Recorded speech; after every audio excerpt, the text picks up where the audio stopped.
手，比较预期的是，在第3轮有选到一个高中有力的中锋，强力的中锋，这是在我们选秀里面比较意外的一个第3轮选手，应该有90分。我们所想选的一些位置跟未来的选手，或者是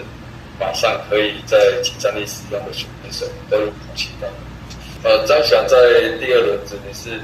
我们有考量到罗远杰现况，在捕手能力可能没有办法在近期或者是2年内有办法达到一军的能力。那选了张翔，就有可能会把罗远杰的位置做调动，所以在第2轮有机会选到张翔的时候，就决然选了张翔，期待我们以后有一个主战的捕手这样。第3轮选进高中比较常在铝棒族的刘志龙，是有看上他什么关键的优势吗？第3轮这个顺位确实是想要考量的是在游击手的位置。那我们在第3轮所预期的是张仁伟跟那个左投。那张仁伟在前一顺位就被选走了，居然就选了左投。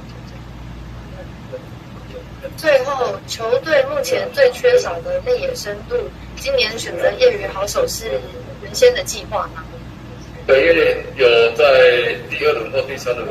有考量是张仁伟，如果在这2个顺位没选上的话，在第4、第5顺位会保留，是不是还有一个23U 的一个游击手的选项这样？好，谢谢林岳平总监。这个当然是我们讨论的结果。那我们怎么考量，也不必在这里跟大家说的太明白了。那个，我们每个球队有每个球队的那个需要，所以我们大家一致讨论，就是说这个选手王者这个选手是不错的啊，值得我们第2轮来选。假如我们第2轮没有选的话，第3轮可能不会选到这位选手，所以我们就当下决定第2轮就下手了。那今年在高中生选择5名有什么样的考虑？当然其实我对上每一个球队，我想都差不多了。哪一个，就是说任何一个环节都多多少少有一些不足的地方啊。我们这一队当然，那不管是投手还是野手，都有需要补强的地方，所以这一次也没有什么高中跟大学啊，我们就纯粹以实力考量，然后下去做选择。最后想请问洪总，如果等江少庆合约谈完后，预计最快什么时候打算让他先发？因为他一直以来都在球队做训练，从春训开始到现在，只要约谈完的话，随时都可以上。趁待会6点钟正式选秀活动开始之前，跟大家见面，跟大家视讯聊一下。那我想我不知道大家有什么问题，我想就让大家直接发问，我再来回答大家好了。会长好，我是苹果日报慧玲。是慧玲，请教会长，就是闭门比赛要到什么时候？然后赛程是场次还是一样是各队维持120场吗？谢谢。好，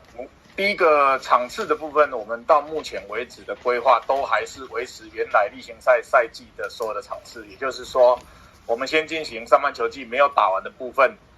在我们这个停赛那一天，接续停赛那一天往下打。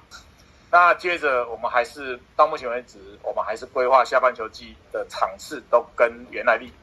的规划一模一样，所以场次的部分到目前为止我们没有做任何的调整。这第一个。那第二个，我们疫情指挥中心在记者会上，大家也都看到所谓的微解封，包括这个电影院，都可以戴口罩进行梅花座。那因为我们的防疫计划，大家知道是在之前就提出，也就是我们本来2周前就要复赛。那因为当时遇到 Delta 病毒，所以我们的这个防疫计划虽然过关，但是因为 Delta 指挥中心需要把那个疫情厘清清楚，所以就跟我们说慢一点。那所以我们就因为这样，那因为我们原先提的防疫计划里面没有观众没有观众，所以我们就为了复赛能够如期在明天进行，所以我们就先按照原先送的这个防疫计划去做推动。那我们会看这一周包括电影院开放的情形，包括看疫情目前控制的情形，我们会在接下来的时间内，如果这些都很顺利防疫工作也做得很好也没有什么太大的问题，而疫情也都这个确诊人数也都在下降，那我们就会提以目前为解封的状况，也就是这个25%的这个观众进场的这个角度，去送指挥中心提出第2版的防疫计划。然后如果指挥中心也同意我们做，那我们就会进行25%的观众进场这样的一个计划。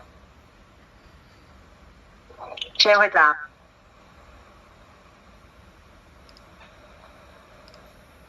会长你好，我是那个 Now News 的郑宏。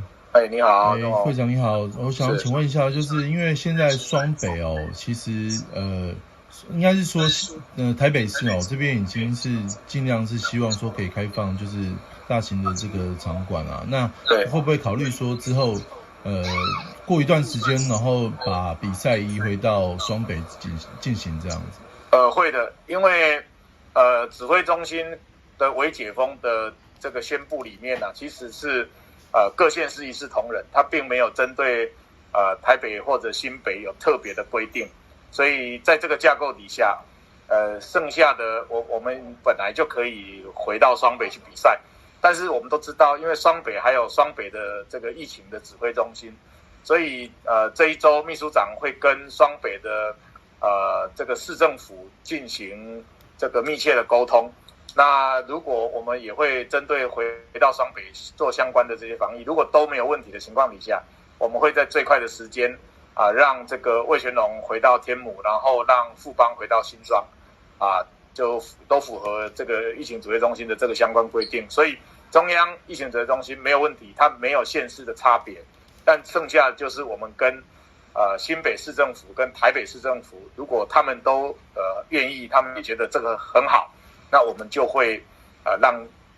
最快的时间让这2队回到他们原来的主场。好，谢谢会长。